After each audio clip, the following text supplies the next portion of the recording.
Okay, I just finished the home inspection for 5509 Crepe Myrtle. I'm just going to give you a brief rundown of the major systems so that you have a video that you can use in conjunction with your inspection report to help you get a better understanding of the overall condition of the house. Normally Renee films these with me, and she and I had not been able to connect, so I wanted to get this done in the event that this was something you wanted from her team. Anyway, let me go over this with you. I'm going to start with the roof. The roof covering is the original roof covering from 1998, 1999. It's still in pretty good shape overall.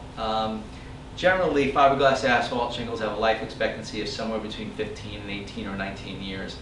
Right now, the shingles look good, but I would start paying attention to them in the next 2 to 4, 3 to 5 years. Make sure you do the roof maintenance. There's a lot of rusted solar panel brackets up there, penetrations that should be sealed to prevent any water penetration from possibly getting in.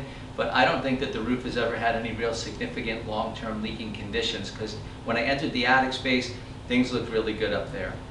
I'm going to include your wind mitigation specifications in your home inspection report, but for the record, so that you have an idea of what you're looking at here, this is a geometrically hip-shaped roof. That is the desirable type of roof in the eyes of the insurance company, and it's also better for you because of the way the roof handles wind during severe weather. The nailing pattern on this roof deck, how the plywood or the OSB sheathing is connected to the framing, are 8 penny nails spaced the maximum 12 inches apart in the field. That gives an uplift resistance of somewhere about 103 pounds per square foot, I believe it is. Anyway, it looks like it's done real well. I looked at the hurricane straps on the truss where it connects to the masonry walls. Those look pretty good. They're single wrap metal straps. They wrap from the masonry up over and around the truss frame, and they're nailed at both sides with enough nails in there so that they look pretty good. They're not rusted, corroded. They seem to be in pretty good condition. The insulation upstairs in the attic space is R30 loose fiberglass, and it's pretty well done. There's no areas where insulation is really missing. It fluctuates in areas where other people have walked before, but not to the degree that it's a concern from an insulation standpoint. You can always upgrade the insulation, but what's here is adequate. So that's pretty much on the roof and the attic.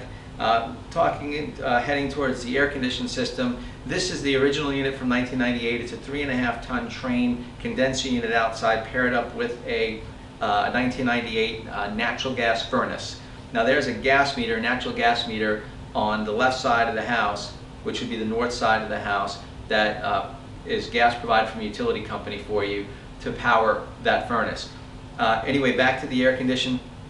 It's heating and cooling just fine. Air conditions can last anywhere between 15 and 17, 18 years. It really depends a lot on maintenance. What's here now is doing the job it's supposed to. I would budget for the replacement of the unit just simply because of the law of averages. But other than that, it appears to be well maintained and in working condition. Moving on to the plumbing system, the second thing that's powered by natural gas in this home is the water heater. That water heater is original from 1998, same life expectancy as the roof, as the air conditioning system, 15 to 17, 18 years. It's heating the water just fine. It seems to be in good condition. I see copper pipes at the water heater, and your distribution pipes throughout the interior are CPVC. I have no real plumbing concerns here. Things look real good. Your main water comes in, water meter is at the northwest corner, and at the north exterior garage wall is a main water shutoff valve. Now that's where you would go to shut the water off if you had a plumbing emergency or you wanted to do some repairs. Overall water pressure was 80 psi. That's the best you can get within range. That was very good. And everything that was operated here in the hall bath, and the master bathroom, and in the kitchen seemed to do fine on the supply, water flow end, as well as the drainage end. Moving on to the electrical system, you have 150 amp service here. Both panels, main panel outside wall at the south side, and the south interior garage wall at the inside. Main panel, sub panel are General Electric brand equipment. I know of no known issues with those panels. The main wire coming in is 2-aught aluminum. Those wires look really good at the outside. The panel is grounded. The neutral ground system is bonded. Everything is as it should be outside. Inside you have copper branch wiring. I don't think anybody's ever been in there. I did an infrared scan of both panels. They're both running within acceptable temperature ranges, within 20 degrees of ambient temperature. I checked every receptacle, switch, and outlet that I had access to. I only had 2 issues with the electrical. One of them is in the kitchen where I think a GFI has been wired possibly incorrectly, maybe reverse polarity, because I had some sparks come out of that outlet when I tested it. That one we're going to recommend someone come in and look at and just repair. It should be a minor repair. The second thing that I have is when they redid the kitchen and rewired the garbage disposal, they never put that electrical splice in a junction box or closed it properly.